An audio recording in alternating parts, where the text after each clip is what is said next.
अस्सलाम वालेकुम students, welcome to bio with Aneela. Class 9 का टॉपिक जो मेरी इस वीडियो में हम डिस्कस करने लगे हैं, मोस्ट इंपॉर्टेंट टॉपिक है थर्ड चैप्टर का बायनोमियल नॉमेनक्लेचर। इंटरेस्टिंग भी बहुत है और पेपर पॉइंट ऑफ व्यू से बहुत इंपॉर्टेंट है क्योंकि इसकी डेफिनेशन भी पेपर में आ जाती है। इसके अलावा इसके रूल्स आ जाते हैं कि बायनोमियल नॉमेनक्लेचर लिखने के क्या रूल है, या सिग्निफिकेंस भी आ जाते हैं, या 10 मार्क्स का पूरा ही क्वेश्चन आ जाता है। आपकी बुक में एक हेडिंग के अंदर ही दिया हुआ है, डेफिनेशन दी हुई है, रूल्स की हेडिंग नहीं दी हुई मगर प्रॉपर देनी है, आप लोगों ने बताती हूँ, और सिग्निफिकेंस की हेडिंग जो है वो दी हुई है वो भी समझाती हूँ। तो स्टार्ट करते हैं। बिस्मिल्लाहिर्रहमानिर्रहीम।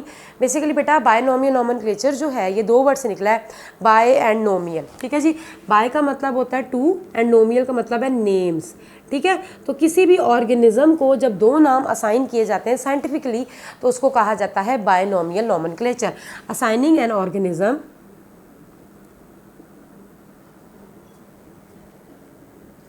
assigning an organism to scientific names।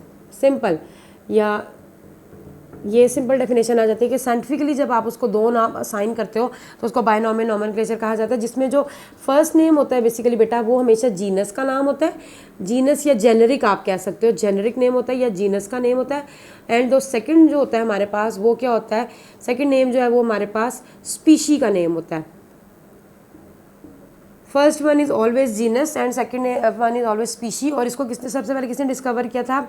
Carolus Linnaeus. Carolus Linnaeus जो थे वो साइंटिस्ट थे जिन्होंने के सबसे पहले बायनोमियल नॉमेनक्लेचर को डिस्कवर किया था।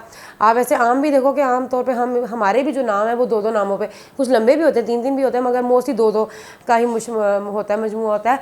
तो बेसिकली बेटा बायनोमियल नॉमेनक्लेचर में ये है कि लिविंग ऑर्गेनिजम्स को, तमाम लिविंग ऑर्गेनिजम्स को दो दो साइंटिफिक नेम असाइन किए गए हैं। जैसे हम लोग थर्ड चैप्टर में पढ़ चुके हैं, ह्यूमन की क्लासिफिकेशन पढ़ी थी और पी की पढ़ी थी कि ह्यूमन का साइंटिफिक नेम होमो सेपियन है और मटर के पौधे का जो था वो पाइसम सैटिवम था। ठीक है, तो ऑर्गेनिजम्स को साइंटिफिक नेम अलॉट करना जो है ये सिंपल बायनोमियल नॉमेनक्लेचर है। पेपर में आ जाए, पहले बाय का मतलब बताओ, bi mean two, nomial mean names. तो किसी भी ऑर्गेनिज्म को दो साइंटिफिक नेम्स असाइन करना, या इसको बायनोमियल नॉमेनक्लेचर कहा जाता है, जिसमें फर्स्ट जो होता है वो जेनरिक नेम होता है, जीनस का नाम होता है, और सेकंड जो होता है वो स्पीशी का नाम होता है। बेटा हम लोग जब क्लासिफिकेशन पढ़ चुके हैं तो उसमें हम लोगों ने देखा था kingdom, phylum, class, order, family से स्टार्ट किया था। तो इस तरीके से हमारे पास फाइनली जो होता है वो जीनस और स्पीशी आ जाता है।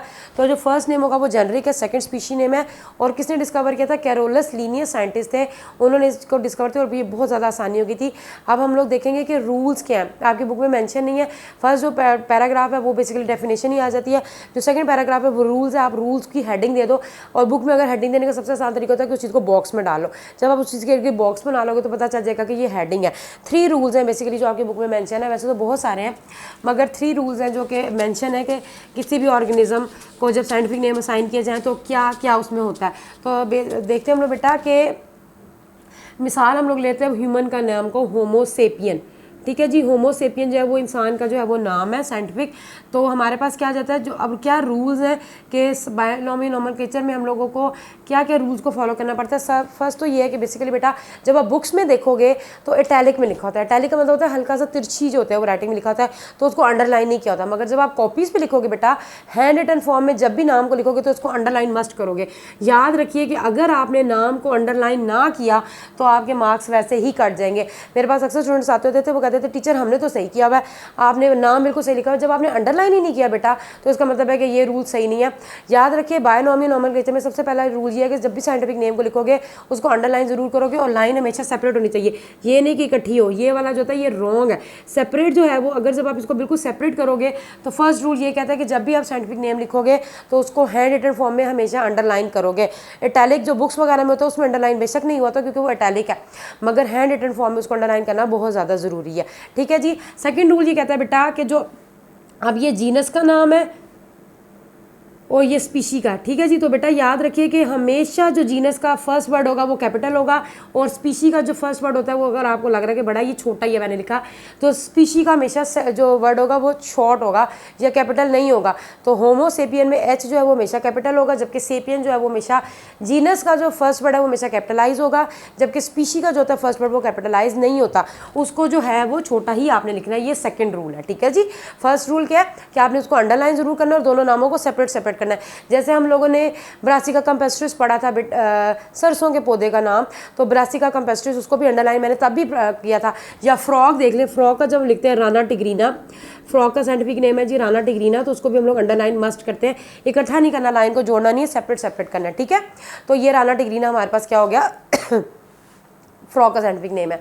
अच्छा जी, 2 रूल्स हम लोगों ने पढ़े। थर्ड रूल ये कहता है बेटा कि आसानी के लिए अगर मैं आपको बता दूं कि कुछ चीज़ों के नाम बहुत लंबे होते हैं तो उनको जो होता है वो शॉर्ट फॉर्म में लिखा जाता था, मगर असल में ये होता है कि जहाँ पे बहुत कुछ फैमिलीज ऐसी होती हैं, जब बायोलॉजी आप आगे पढ़ोगे तो उसमें जो जीनस होता है वो सेम रहता है, सिर्फ स्पीशी चेंज होती है, ठीक है जी। तो जब जीनस सेम रहता है, स्पीशी चेंज होती है, तो बार बार जीनस का नाम लिखने की बजाय आप उसको एब्रीविएशन में भी लिख सकते हो। मिसाल के तौर पर आपकी बुक में मेंशन है बैक्टीरिया का नाम, बैक्टीरिया जो कि माइक्रो ऑर्गेनिज्म होता है, माइक्रोस्कोप के बगैर नहीं नजर आता, सबसे कॉमन बैक्टीरिया उसका नाम है इस्चर्शिया कोलाई, ठीक है जी, इस्चर्शिया कोलाई। अब इस्चर्शिया कोलाई को पूरा लिखने की बजाय आप ई डॉट कोलाई भी लिख सकते हो, ठीक है जी। ई डॉट कोलाई भी जो होता है इसको लिखा जा सकता है। इस्चर्शिया कोलाई पूरा नहीं लिखना तो आप ई डॉट कोलाई, मेरे कुछ बच्चे कोली इसको पढ़ते थे, कोली नहीं है कोलाई है, इस्चर्शिया कोलाई, ठीक है जी। तो ये हमारे पास 3 साइंटिफिक रूल्स हैं बेसिकली, जिसको अगर एब्रीवेशन ज़्यादा या नाम बहुत बड़ा है तो आप उसको शॉर्ट में ई डॉट कोलाई भी लिख सकते हो। अब ये नहीं कि हर जगह ह्यूमन होमोसेपियन है तो आप एच डॉट सेपियन लिख दो, पूरा लिखो, जहाँ पे लंबा आ जाए या जहाँ पे जीनस एक जैसी आ जाए, वो बहुत एक्सट्रीम केसेस में होता है। अभी आप लोग लोअर लेवल पढ़ो, बस आप ये बता दीजिए कि अगर ज़्यादा लंबा नाम आ जाता है तो आप उसको शॉर्ट करके लिख सकते हो, ठीक है, ई डॉट कोलाई। ये होगा जी इसके रूल्स।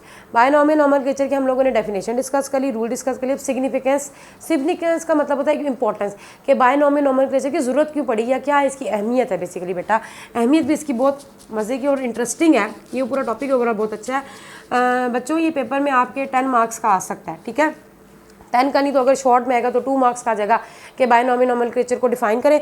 जब आपने डेफिनेशन देनी है तो साथ आपने ये भी बताना है कि फर्स्ट नेम जीनस का नाम है और सेकंड स्पीशी का। अच्छा, इसके अलावा कभी कभी सिर्फ रूल्स भी आ जाता है कि 3 रूल्स मेंशन करें बायनॉमियल नोमेन, और कभी कभी सिर्फ सिग्निफिकेंस भी आ जाती है। सिग्निफिकेंस क्या है बेसिकली बेटा, कि क्यों ज़रूरत पड़ी बायनॉमियल नोमेनक्लेचर की,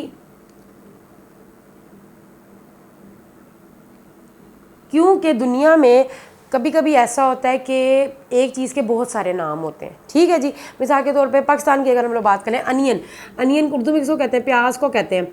अच्छा जी, कुछ ज़बानों में इसको जो है वो गंडा भी कहा जाता है, कुछ ज़मानों में इसको वसल भी कहा जाता है, सराइकी में मोस्टली वसल कहते हैं, कभी कुछ इसको बसल भी कहते हैं, कुछ इसको प्याज भी बोलते हैं उर्दू में, ठीक है जी। अब ये 4 नाम एक ही चीज़ के हैं, ठीक है। अब मिसाल के तौर पर हम 4 लोग बैठे हैं, चारों एक अनियन की बात करें, एक कहेगा मैं प्याज खा के आऊँ, एक कहेगा मैं गंडा खा के आऊँ, एक कहेगा मैं वसल खा के आऊँ, एक कहेगा मैं बसल, बात आप एक ही करो, ये नहीं पता कि सारे प्याज की बात करो। तो इस कन्फ्यूजन से बचने के लिए इसको एक ही नाम असाइन कर दिया गया जो कि है एलियम सीपा। तो अगर तो पढ़ा हुआ है या आप लोगों को नाम पता है, साइंटिफिक नेम पता है, मोस्टली ज़्यादातर तो नहीं लोगों को पता होता। बहरहाल allium cepa is a scientific name of onion. तो अगर पता है जी कि हम लोग एलियम सीपा खा कर आए हैं, चारों लोग ये बोलेंगे, तो इसका मतलब है पता चल जाता है जी कि अनियन की बात हो रही है। तो इस वजह से इस प्रॉब्लम से बचने के लिए बेसिकली बेटा जो है वो क्या किया जाता है कि बायनॉमियल नोमेनक्लेचर जो है वो करनी पड़ेगी, क्योंकि एक ही रीजन में एक चीज़ के बहुत सारे नाम होते हैं, तो कन्फ्यूजन ख़त्म करने के लिए उसका क्या कर लिया जाता है। आपकी बुक में मेंशन नहीं, मगर मैं वैसे ही बता दूं बेटा, आप जो बेरीज कहते हो, बेरी का जो एक वर्ड यूज़ होता है, अगर आप अनियन नहीं देना चाहते हो तो ये भी देते बेरी जी, अब कॉमन बेरी। अब इसमें हमारे पास स्ट्रॉबेरी भी आ जाती है, मलबरी भी आ जाती है, चेरी भी आ जाती है, इसमें मलबरी भी एक फ्रूट है, ये भी आ जाता है। आप क्या खा के आए हो, स्ट्रॉबेरी खा के आए हो, चेरी या मलबरी, तीनों की बात करो, ये सारी बेरीज में ही आ जाता है। तो ये एक चीज़ के बहुत सारे नाम हैं, तो इस वजह से क्या हो जाता है, ये प्रॉब्लम के सोल्यूशन के लिए जो होता है ना, हम लोगों ने क्या किया कि साइंटिफिक नेम जो है वो साइन किया। अच्छा, कभी कभी ऐसा होता है कि ये दूसरा केस है, जैसे कि हमारे पास ब्लैक बर्ड जो है बेसिकली बेटा वो हमारे पास काला परिंदा, अब वो क्रो भी हो सकता है और रावण भी हो सकता है। रावण कोयल की किस्म होती है, ब्लैक कलर की होती है। अब एक बच्चा जब वो क्रो देख के आया, एक रावण देख के आया, वो कह रहा है हम लोग जो है वो ब्लैक बर्ड देखे हैं, तो कैसे पता चलेगा कि क्रो देखा है या रावण देखा है। इसी तरह स्ट्रॉबेरी खाइए, चेरी खाइए, मलबरी खाइए, अब आप कह रहे हो बेरी खाइए, कौन सी बेरी खाइए नहीं पता चलता। तो कभी कभी ऐसा भी होता है कि एक चीज़ के बहुत सारे नाम होते हैं, या कभी कभी ऐसा भी होता है कि बहुत सारी चीज़ों का एक नाम होता है। तो इस प्रॉब्लम, अब जैसे क्रो को भी ब्लैक बर्ड कहते हैं, रावण को भी ब्लैक बर्ड कहते हैं, तो इस प्रॉब्लम के सोल्यूशन के लिए क्या है, हमारे पास साइंटिफिक नेम जो है वो अलॉट करना पड़ा है। एक तो ये सिग्निफिकेंस है। दूसरी सिग्निफिकेंस ये है बेसिकली बेटा कि बहुत सारे ऐसे और ऑर्गेनिज्म हैं, ये जानवर हैं जिनको बगैर किसी वजह के बस नाम दे दिया गया फिश का। ठीक है, वैसे आप लोगों को ये पता है, 9th में आप लोग पढ़े हो कि वर्टिब्रेट्स और इनवर्टिब्रेट्स होते हैं। कुछ जो ऑर्गेनिजम्स हैं वो वर्टिब्रेट्स हैं और कुछ जो है वो इनवर्टिब्रेट्स हैं। वर्टिब्रेट्स कौन से होते हैं? ऐसे ऑर्गेनिज्म जिनमें वर्टिब्रल कॉलम या रीढ़ की हड्डी पाई जाती है। इनवर्टिब्रेट्स वो होते हैं जिनमें रीढ़ की हड्डी नहीं पाई जाती, ठीक है, विदाउट स्पाइनल कॉर्ड या without vertebral column. These are vertebrates जिसमें वर्टिब्रल कॉलम होता है। अब फिश जो है, मछली जो है बेसिकली ये वर्टिब्रेट में आती है। फिश का क्या है हमारे पास, अब आप जब खाते हो तो बच्चों ये आपको कांटा जो सेंटर में नजर आता है इस तरह करके निकलता है, ये इसकी स्पाइनल कॉर्ड है, ठीक है, जो कि टेल तक जाती है। अब ये वर्टिब्रेट्स में आती है। मगर हमारे पास कुछ ऐसी फिश भी हैं जो कि वर्टिब्रेट्स नहीं है मगर उनका नाम रख दिया गया। मिसाल के तौर पर सिल्वर फिश, बताती हूँ अभी इसके बारे में भी। सिल्वर फिश हो गई जी, इसके अलावा स्टार फिश। सिल्वर फिश इस तरह की होती है। स्टार फिश, स्टार फिश जो होती है इस तरीके से इसके 5 आर्म्स होते हैं। और इसके अलावा हमारे पास क्या जाती है, जेली फिश।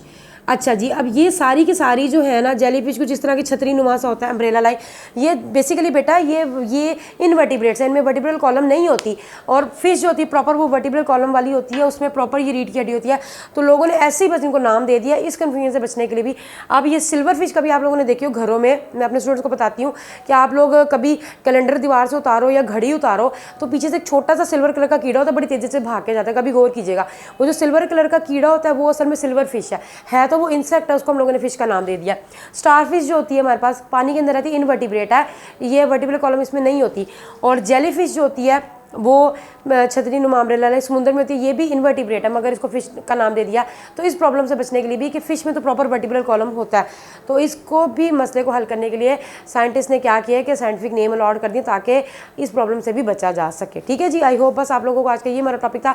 बाकी 3 नाम आपकी बुक में मेंशन है, वो मैं इस वजह से नहीं बता रही क्योंकि वो आप लोगों ने याद ही करने हैं। एक तो अनियन का बता दिया, एलियम सीपा, फिर आपके पास सी स्टार का मेंशन है और साथ क्रो का जो है वो मेंशन है, कॉर्बस स्प्लेंडेंस, और जो सी स्टार है उसका एस्ट्रस रूबिन्स है। ठीक है जी, ये तीनों आपकी बुक में मेंशन है, इस वजह से मैं लिख नहीं रही, वो आपने एज इट इज़ याद करना है, पेपर पॉइंट ऑफ व्यू से इंपॉर्टेंट है, आ भी जाते हैं।